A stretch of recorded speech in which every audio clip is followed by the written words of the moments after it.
Oke, selamat malam Bapak Ibu.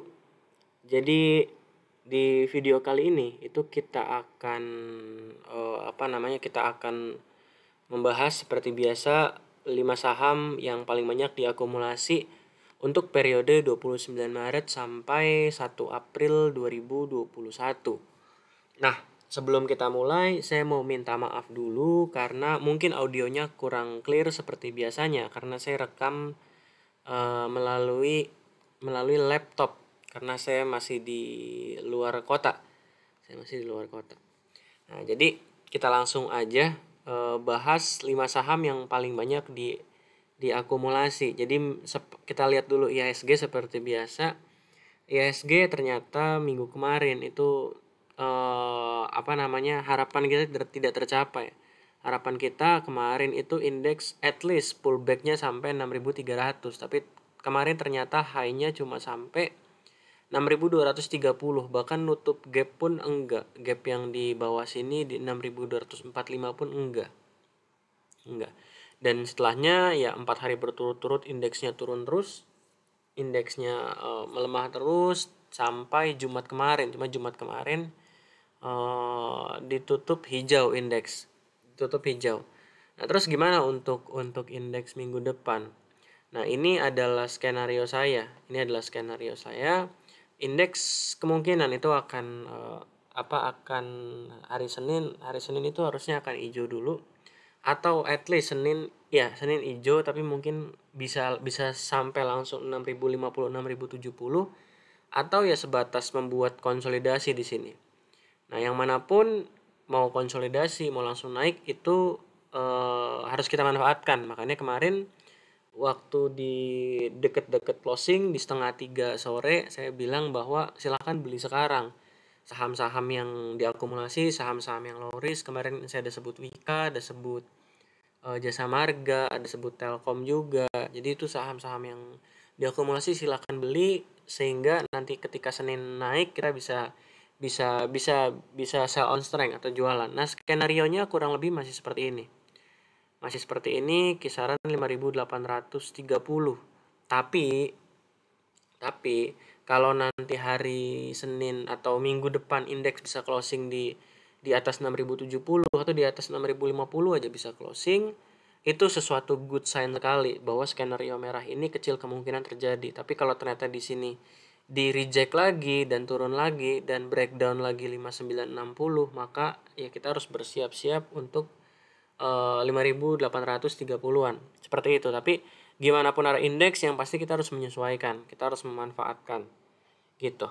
Oke, nah kita lihat dulu list saham minggu kemarin. Jadi minggu kemarin itu ada ini list sahamnya. Sepanjang minggu ini sepanjang minggu ini dari tanggal 29 sampai tanggal 1 April itu indeks sudah turun 3%. Dan ini saham-sahamnya ada film ya, ini yang luar biasa, yang naik 40,4% sepanjang minggu ini. Lalu ada Java yang naik 7,1%, ada ISSP yang turun 1%, ada Telkom yang turun 2,9%, dan ada Harum yang turun minus 4,6%. Nah, jadi ini adalah list saham-sahamnya. Nanti sahamnya akan ada yang masuk lagi, tapi akan ada yang keluar. Tapi yang keluar sekali lagi bukan berarti jelek. Yang keluar bisa jadi sedang di markdown, itu yang pertama, atau yang kedua memang akumulasinya kalah besar aja sama saham-saham yang nanti disebutin. Seperti itu. Nah, jadi kita langsung aja lihat lihat sahamnya. Yang pertama itu adalah saham Krakatau Steel. Ini Krakatau Steel low risk sekali. Resikonya adalah kurang lebih closing di bawah 575, sekarang 620. Dengan target harga ya kalau saya lihat mungkin bisa di dekat area 690-700 yang pertama, dan TP keduanya mungkin bisa di 750. Nah, TP-nya sesuaikan aja. Cuma yang pasti ini saham low risk banget. Dan kalau kita lihat money flow-nya atau broker summary analysis-nya untuk periode seminggu terakhir 29 sampai 1 April itu akumulasi yang cukup besar.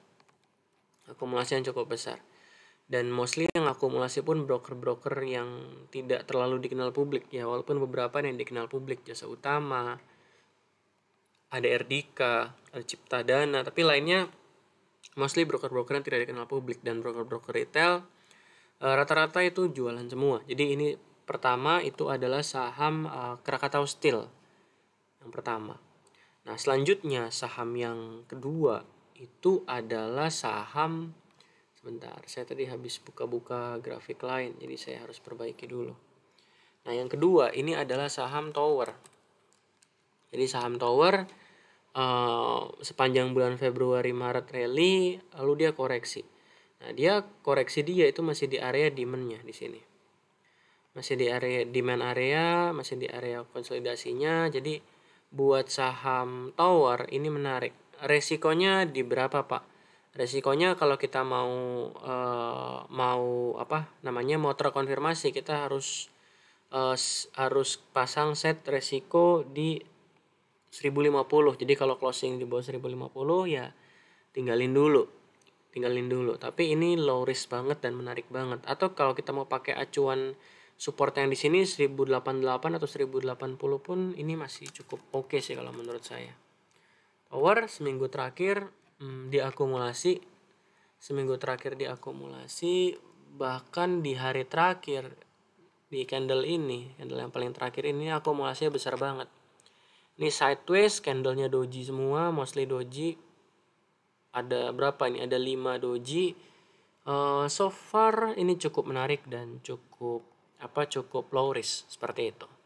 Mohon maaf saya sambil cek OBS, takutnya rekamannya nggak ke-record, jadi saya sambil bolak-balik cek. Oke, lalu saham yang ketiga itu adalah saham PNBN. Ke kelas lagi. Saham PNBN.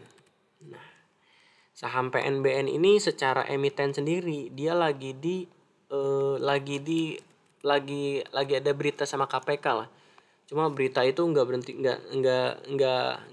jelas ininya gimana. Yang pasti dari sisi money flow, dari sisi broker summary analysis untuk saham PNBN ini masih terus diakumulasi dan ini cukup low risk. Resikonya kalau close di bawah 1040 lah atau 1030 kalau kita mau toleransi. Jadi close di bawah 1030. Untuk target harganya ya teman-teman bisa adjust masing-masing.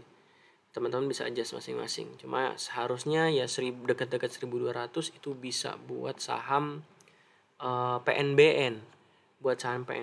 Gitu. Nah, ini bandarmologinya menarik banget. PNBN cukup menarik, bahkan sebelum-sebelumnya pun PNBN cukup menarik PNBN gitu. Selanjutnya lantas yang keempat itu kita ada saham BNGA. Nah, BNGA ini kalau kita lihat ini BNGA grafik. Nah, ini BNGA di hari terakhir itu ada akumulasi yang cukup besar. Ini pun sama, ini supportnya kisaran di sini. Resikonya kalau close di 960 atau 950 kita kasih toleransi. TP-nya mungkin bisa ya 1150 sampai 1100. Ini tinggal disesuaikan sama risk reward masing-masing aja. Kalau Bapak Ibu bisa analisa sendiri dan nemu risk reward yang lebih oke, ya silakan. Tapi kalau dari saya itu. Nah, dari tadi saya bahasnya ini risknya di sini. Kenapa? Karena ya yang paling penting itu resikonya. Kita pertama mikir dulu resikonya berapa, kita bisa terima atau tidak. Kalau kita bisa terima dan rewardnya oke, ya udah masuk. Tapi kalau enggak ya jangan. Jadi kalau ada rekomendasi saham jangan tanya TP mulu, tapi tanyain stop loss-nya di mana, karena itu yang lebih penting daripada TP-nya di mana. Nah, selanjutnya ini adalah BNGA, kita udah bahas, ini cukup menarik. Dan yang terakhir sekali lagi saya tidak menyangka akan menyebut saham ini lagi, tapi saya akan membahas ini secara objektif, yaitu saham film. Saham film adalah list saham yang ada di minggu lalu dan akumulasinya bagus banget ini. Ini YP-nya kita tahu siapa, kayaknya YP-nya ini trading karena cukup aktif di market. Kemarin saya perhatikan cukup aktif di market. Jadi mungkin targetnya 1000 itu bukan target hold tapi target trading. Jadi maklumi aja kalau nanti hari Senin saham film tiba-tiba naik terus tiba-tiba langsung ARB atau turun dulu. Kenapa? Ya karena ada orang yang trading. Ada orang yang trading. Ada orang yang trading. Jadi walaupun target harganya 1000, mungkin beliau lebih memilih trading daripada didiemin sampai 1000. Oke. Nah, saham film ini per minggu kemarin atau per minggu ini masih akumulasi, cuma melihat ada YP, kemungkinan besok akan koreksi dulu. Minggu depan kemungkinan akan koreksi dulu, kecuali kalau YP-nya jualan lagi. Kalau YP-nya jualan lagi. Nah, kita lihat untuk peluang koreksinya kira-kira sampai mana, kita tarik. Ya, ini kita belum bisa ini ya. Koreksinya ya kalau berdasarkan TA sih bisa sampai 400 dan target harganya ya kurang lebih 600 untuk hari Senin atau minggu depan. 600 kurang 590. Ini resikonya sudah cukup tinggi. Saham film resikonya sudah cukup tinggi, apalagi YP-nya ada di buyer. Saran saya, walaupun bandarmologinya bagus, tunggu dulu. Jadi besok jangan FOMO. Ditunggu dulu, kita lihat pergerakan YP-nya. Hopefully mungkin kita bisa masuk di 400 karena ini breakout, volumenya besar, hopefully bisa pullback dulu ke 400. Seperti itu. Nah, gitu itu untuk saham film ya. So far sih secara bandarmologi ini saham cukup menarik. Bahkan kemarin pertanggal 1 April atau di candle ini itu YP-nya nggak ada. YP-nya jualan. Jadi kita simak aja. YP-nya jualan gitu.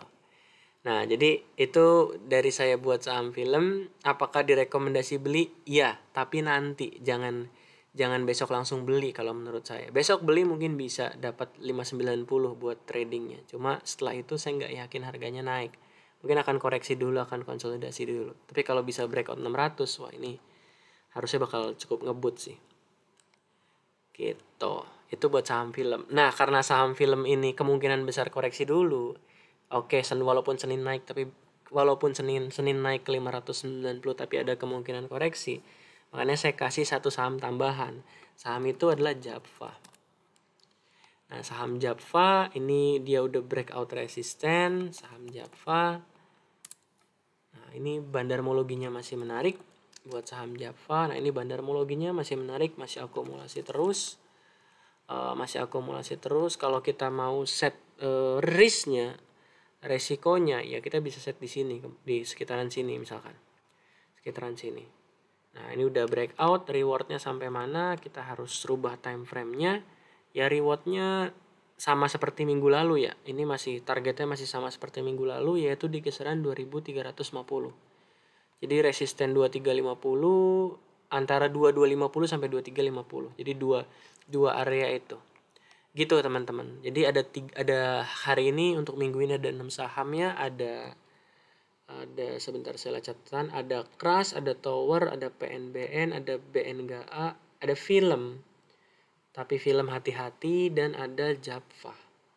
Jadi seperti itu ya teman-teman. Ada 6 saham, ya hopefully bisa bermanfaat dan seperti biasa dianalisa lagi pakai metode analisa masing-masing, pakai metode yang Bapak Ibu atau teman-teman pakai, jangan asal haka-haka aja. Apalagi kemarin ada yang bilang saya cuma bisa bengong lihat film naik, padahal disebut Pak Frans. Nah, jangan sampai kita jadi tersugesti, sahamnya saya sebut langsung Bapak Ibu haka tanpa perhitungan. Gitu. Oke? Mungkin dari saya cukup. Semoga bermanfaat dan ya sampai jumpa lah di video list akumulasi selanjutnya. Selamat malam.